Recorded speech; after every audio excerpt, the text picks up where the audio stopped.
ಖರ್ಗೆ ಅವರ ಪ್ರಕರಣವನ್ನ ಸಿಬಿಐಗೆ ಒಪ್ಪಿಸಬೇಕಂತ ಬಿಜೆಪಿ ಹೇಳ್ತಾ ಇದ್ದಾರೆ. ಆದ್ರೆ ನಿಮ್ಮ ಸರ್ಕಾರ ಸಿಐಡಿಗೆ ಸಿಒಡಿಗೆ ಕೊಡ್ತೀವಿ ಅಂತ ಹೇಳ್ತಾ ಇದ್ದಾರೆ. ನೋಡಿಯಪ್ಪ, ಪ್ರಿಯಾಂಕಾ ಖರ್ಗೆದು ಯಾವ ರೋಲು ಇಲ್ಲ, ಅವ್ರ ಹೆಸರು ಯಾರು ಬರ್ದಿಲ್ಲ. ಯಾರ್ದೋ ಹೆಸರು ಬರದ ತಕ್ಷಣ ಅದೆಲ್ಲ ಸಾಧ್ಯ ಇಲ್ಲ, ಆಯ್ತಾ? We know the integrity of Priyanka Kharge. ಯಾರು ಅವ್ರ ಹೆಸರು ಬರ್ದಿಲ್ಲ, ಯಾವ ಥರನೂ ಇಲ್ಲ. ಸೊ ಅದು ಉದ್ಭವ ಆಗುದಿಲ್ಲ. ಇನ್ವೆಸ್ಟಿಗೇಷನ್ ಅಂತೂ ಕಾನೂನು ಪ್ರಕಾರ ಏನ್ ಮಾಡಬೇಕು ಇನ್ವೆಸ್ಟಿಗೇಷನ್ ನಾವು ಮಾಡಿಸ್ತೀವಿ.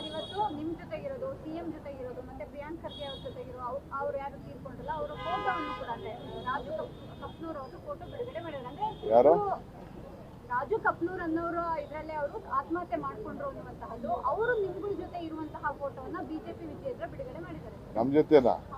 ನನ್ನ ಜೊತೆ ವಿಜಯನನ್ನು ಇದ್ದಾನೆ, ಯಡಿಯೂರಪ್ಪನವರು ಇದ್ದಾರೆ, ಬೇಕಾದಷ್ಟು ಎಲ್ಲರ ಫೋಟೋನು ನಮ್ಮ ಜೊತೆ ಯಾರು ಬರ್ತಾರೆ. ಈಗ ನಮ್ಮನೆಗೆ ಬಂದವರೆಲ್ಲ ಎಲ್ಲರದ್ದು ಫೋಟೋ ಬರ್ತಾ ಇರ್ತಾರೆ. ವಿಜಯನೊಂದು ಫೋಟೋ, ಯಡಿಯೂರಪ್ಪನ ಫೋಟೋ ಬಿಡುಗಡೆ ಮಾಡೋಣ. ನಾವು ಯಾವ ಫೋಟೋ ಇದೆ ಅಂತ ಬಿಡುಗಡೆ ಮಾಡೋಣ. ಇಫ್ ದೇ ವಾಂಟ್, ಅವ್ರು ಬೇಕಾದ್ರೆ ಬಿಡುಗಡೆ ಮಾಡ್ತೀವಿ, ಅಂತ ಫೋಟೋಗಳೆಲ್ಲ ಬಿಡುಗಡೆ ಮಾಡ್ತೀವಿ. ಯಾರ್ಯಾರ್ದು ಎಂತೆಂಥ ರೌಡಿಗಳ್ದು ಎಂತೆಂಥ ಕ್ರಿಮಿನಲ್ಗಳದೆಲ್ಲ ಇರೋ ಫೋಟೋಗಳೆಲ್ಲ ನಾವು ಮದುವೆಗೆ ಹೋದಾಗ ಅಡ್ಡ ನಿಲ್ಸ್ಕೊಂಡು ಫೋಟೋ ತೆಗೆಸ್ಕೊತಾರಪ್ಪ. ಎಲ್ಲ ಲೀಡರ್ಗಳು ತೆಗೆಸ್ಕೋತಾರೆ, ಎಲ್ಲ ಲೀಡರ್ಸ್ ತೆಗೆಸ್ಕೋತಾರೆ, ಹೋಮ್ ಮಿನಿಸ್ಟರ್ ತೆಗೆಸ್ಕೋತಾರೆ. ಅದು ಯಾವುದೋ ಸ್ಟೇಜಲ್ಲಿ ಮಾಡ್ಕೊಂಡಿದ್ರಲ್ಲ ಬಿಜೆಪಿ ಎಲೆಕ್ಷನ್ ಮುಂಚಿತವಾಗಿ, ಅವೆಲ್ಲ ಏನಾದ್ರು ಅಫಿಷಿಯಲ್ ಆಗಿ ಯಾವ್ದಾದ್ರು ವ್ಯವಹಾರ ಮಾತುಕತೆ ಮಾಡಿ ಏನಾದ್ರು ಇತ್ತು ಅಂದ್ರೆ ಅದು okay, fine. It is A very clean government. ನಮ್ಮ ಸರ್ಕಾರ ನಡೀತಾ ಇದೆ, ನಾವು ನಡೆಸ್ತೀವಿ.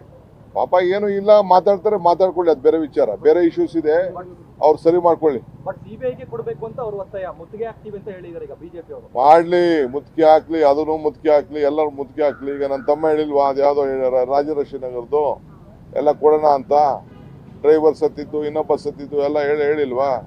ಎಲ್ಲ ಕೊಡೋಣ. ನಂದೊಬ್ಬದು ಮಾತ್ರ ಕೊಟ್ಟಿದ್ರು ಬಿಜೆಪಿ ಗೌರ್ಮೆಂಟಲ್ಲಿ. ನಾವು ಕಾಂಗ್ರೆಸ್ ಗೌರ್ಮೆಂಟಲ್ಲಿ DK ರವಿ ಕೇಸಿಂದ ಹಿಡಿದು, ಜಾರ್ಜ್ ಕೇಸಿಂದ ಹಿಡಿದು ಅಂಥವು ಒಂದು 12 ಕೊಟ್ಟಿದ್ದ ನಾವು. ನನ್ನ ಒಬ್ಬನ ಮೇಲೆ ಮಾತ್ರ CBI ಕೊಟ್ಟಿದ್ರು, ಯಾವುದು CBI ಕೊಟ್ಟಿರಲಿಲ್ಲ. ಕೊಡಬೇಕಾಯ್ತು ಬೇರೆವೆಲ್ಲ CBIಗೆ. ಬೇರೆ ಕೇಸ್ಗಳೆಲ್ಲ ಇತ್ತಲ್ಲ, ಮಂತ್ರಿಗಳ ಮೇಲೆಲ್ಲ MLAಗಳ ಮೇಲೆಲ್ಲ ಬಂದಿತ್ತಲ್ಲ, ಡಿಸಪ್ರೇಟ್ ಅಸೆಟ್ ಕೇಸು, ಅದನ್ನ ಯಾಕೆ ಕೊಡಲಿಲ್ಲ? ನನ್ನ ಮೇಲೆ ಯಾಕೆ ಕೊಟ್ಟರು?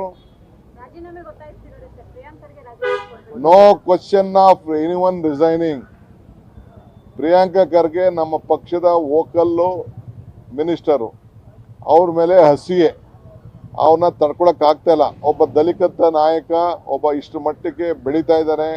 IT BT one of the best minister is doing, ಆಯ್ತಾ? SM ಕೃಷ್ಣ ಕಾಲ ಆದಮೇಲೆ ನೆಕ್ಸ್ಟು ಏನಾದ್ರು ನಮ್ಮ ರಾಜ್ಯಕ್ಕೆ ಮಾರ್ಕೆಟಿಂಗ್ ಮಾಡ್ತಾ ಇದ್ರೆ IT BT ವಿಚಾರದಲ್ಲಿ ಹೌದು ಆತ. ಸೊ ಅದನ್ನ ತಡ್ಕೊಳಕ್ ಆಗ್ತಾ ಇಲ್ಲ, ಅದಕ್ಕೆ ಅವ್ರ ಮೇಲೆ ಪ್ರಯತ್ನ ಮಾಡ್ತಾ ಇದ್ದಾರೆ. ಏನ್ ಬೇಕಾದ್ರೂ ಮಾಡ್ಕೊಳ್ಳಿ.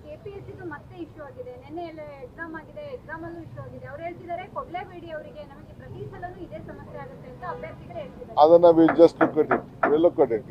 ಯಾರ್ಗ ಅನ್ಯಾಯ ಆಗಿತ್ತು ಅಂದ್ರೆ ಅನ್ಯಾಯನ ಸರಿಪಡಿಸಬೇಕು. We look at it. All this thing only. ಹೇಳ್ತಾರೆ ಕಾಂಗ್ರೆಸ್ ಅವ್ರ ಮೇಲೆ ಬಂದ್ರೆ ಆಕ್ಷನ್ ತಗೊಳ್ಳಲ್ಲ, ಬಿಜೆಪಿ ಅವ್ರ ಮೇಲೆ ಬೇಗ ಆಕ್ಷನ್ ತಗೊಳ್ತಾರೆ. ಹೇಗೆ ಅಂತ ರೂಲ್ ಕೂಡ ಕೊಟ್ಟಿದ್ದಾರೆ ಅವರು. ಕೊಡ್ತಾ ಇರ್ಲಿ, ದಿನ ಕೊಡ್ತಾ ಇರ್ಲಿ, ದಿನ ನೆನ್ಸ್ಕೊತಾ ಇರ್ಲಿ. ನಾನು ನೆನ್ಸ್ಕೊತಾ ಇದ್ದಾರೆ ಅವರು. ಪಾಪ ಬಹಳ ಸಂತೋಷ.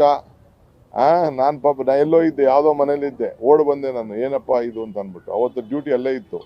ಸೊ ನನ್ನ ನೆನ್ಸ್ಕೊತಾ ಇರ್ಲಿ, ಇನ್ನ ನೆನ್ಸ್ಕೊಳಕ್ ಹೇಳಿ. ಸರ್, ಈಗ ಪ್ರಿಯಾಂಕ್ ಖರ್ಗೆ ಅವರ ತಪ್ಪು ಇಲ್ಲ ಅಂದಾಗ ಅದನ್ನ CBI ವಹಿಸೋದ್ರಲ್ಲಿ ಏನು ತಪ್ಪು? ಹೇಳಿ. ಪ್ರಿಯಾಂಕ್ ಖರ್ಗೆ ಅವರು ಶಾಮೀಲಾಗಿಲ್ಲ. It is not a case for CBI. Our government is capable. ನಮ್ಮ ಸರ್ಕಾರದಲ್ಲಿರುವಂಥ ಅಧಿಕಾರಿಗಳು ಇದನ್ನು ನಡೆಸುವಂಥ ಎಲ್ಲ ಇದೆ. CBIನವರು ಏನು ಮಾಡೋಕ್ಕಾಗಲ್ಲ. CBIನವರ ಆ್ಯಕ್ಟಿವಿಟೀಸು ನಮ್ಗೆ ಗೊತ್ತಿದೆ. CBIನವರು ಪುಸ್ತಕನೇ ನಾನು ಜೈಲಲ್ಲಿ ಕೂತ್ಕೊಂಡು ಬರೀ ಆ ಪುಸ್ತಕನ ತಿರ್ವಾಕ್ಬಿಟ್ಟಿದ್ದೀನಿ ನಾನು. ನನ್ನ ಕಳಿಸ್ಕೊಟ್ಟಿದ್ದಲ್ಲ ಗಿಫ್ಟು ಎಲ್ಲ ತಿರ್ವಾಕಿದ್ದೀನಿ. ನಡೀರಿ ಅದನ್ನು. ಓಕೆ, ಎನಿವೆ ಎಲ್ಲರಿಗೂ ಕೂಡ ಹೊಸ ವರ್ಷ ಒಳ್ಳೆಯದಾಗಲಿ. ಹೊಸ ವರ್ಷ 2025 ಒಂದು ಉತ್ತಮವಾದಂಥ ವರ್ಷ ಆಗಲಿ ರಾಜ್ಯದ ಜನತೆಗೆ. ನಾನು ನಾಳೆ ಎಲ್ಲರೂ ಕೂಡ ನನಗೆ ವಿಶ್ ಮಾಡಕ್ಕೆ ಬರೋರು, ಅಭಿನಂದನೆ ಸಲ್ಲಿಸೋರಿಗೆಲ್ಲ ನಾನು ಕೇಳ್ಕೊಳ್ತಾ ಇದ್ದೀನಿ, ಯಾರು ಬರಕ್ಕೆ ಹೋಗ್ಬೇಡಿ. 3ನೇ ತಾರೀಕು ರಾತ್ರಿ ನಾನು ಬರ್ತೀನಿ. ಅಲ್ಲಿವರೆಗೂ ನಾನು ಯಾರ ಕೈಗೂ ಸಿಗೋದಿಲ್ಲ. ಎಲ್ಲ ನನ್ನ ಅಭಿಮಾನಿಗಳಿಗೆ, ಮಿತ್ರಗಳಿಗೆ, ಅಧಿಕಾರಿಗಳಿಗೆ, ಸ್ನೇಹಿತರಿಗೆ ಎಲ್ಲರೂ ಕೂಡ ಮನವಿ ಮಾಡ್ಕೊಳ್ತಾ ಇದ್ದೀನಿ, ಈ ವರ್ಷ ನನ್ನ ಫ್ರೀ ಬಿಟ್ಬಿಡಿ. ನಮಸ್ಕಾರ.